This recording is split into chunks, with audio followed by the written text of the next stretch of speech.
Bonjour, nous allons revoir ici comment reconnaître un quadrilatère particulier. Pour pouvoir les reconnaître, il va falloir donc connaître bien entendu sa définition et ses propriétés.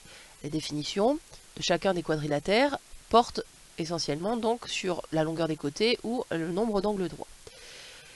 Nous avons fait émerger d'autres propriétés caractéristiques en utilisant les axes de symétrie. Ici, nous allons donc retracer les axes de symétrie de chaque figure et nous allons coder ensuite les longueurs égales pour chaque figure.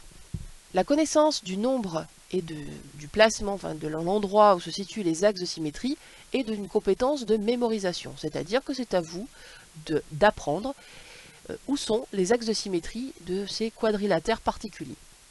Nous allons donc ici nous intéresser au losange. Le losange, il a deux axes de symétrie, ce sont des droites qui passent par les sommets opposés de ce losange, et donc c'est-à-dire ce sont des diagonales de notre losange. Ainsi, si nous plions le long de cet axe, eh bien, le triangle qui est de ce côté vient se superposer sur celui-ci, et de même, lorsque nous plions le long de cet axe, eh bien, c'est le triangle du haut qui vient se superposer parfaitement sur le triangle du bas.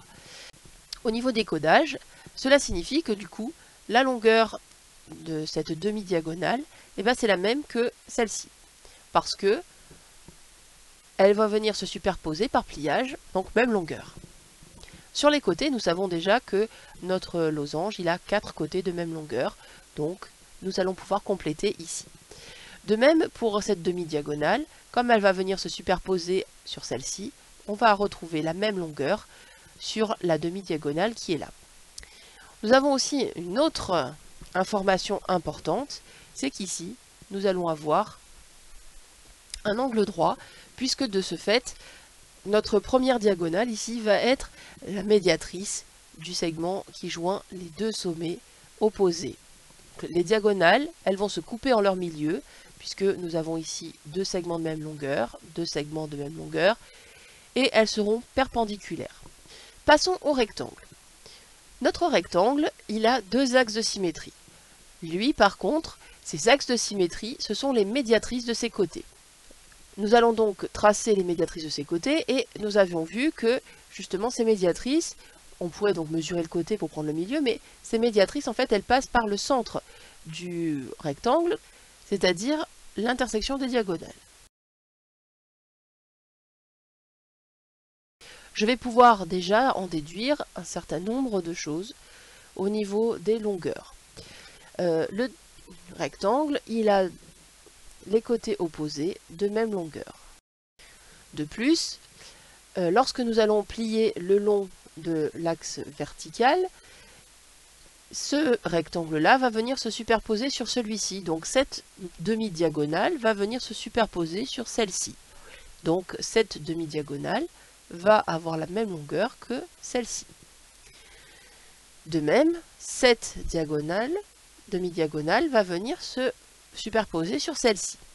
Mais lorsque nous allons plier le long de l'axe horizontal, cette demi-diagonale vient se superposer sur celle-ci.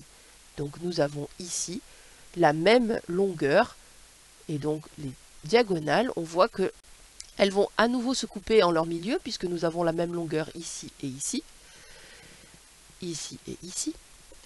Et en plus, comme nous avons la même longueur pour les 4 demi-diagonales, nos deux diagonales ont la même longueur, une propriété caractéristique de notre rectangle. Les diagonales se coupent en leur milieu et ont la même longueur.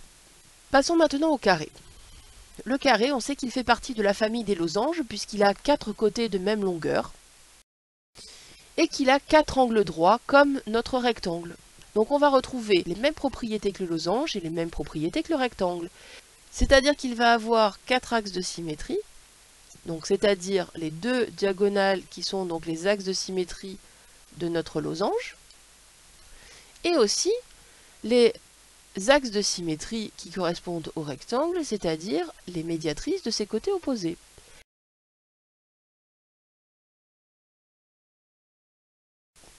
Et donc nous allons retrouver les mêmes propriétés sur les diagonales que le losange, à savoir qu'elles vont se couper en leur milieu, à savoir qu'elles vont être perpendiculaires, et les mêmes propriétés que les diagonales de notre rectangle, à savoir qu'elles ont la même longueur.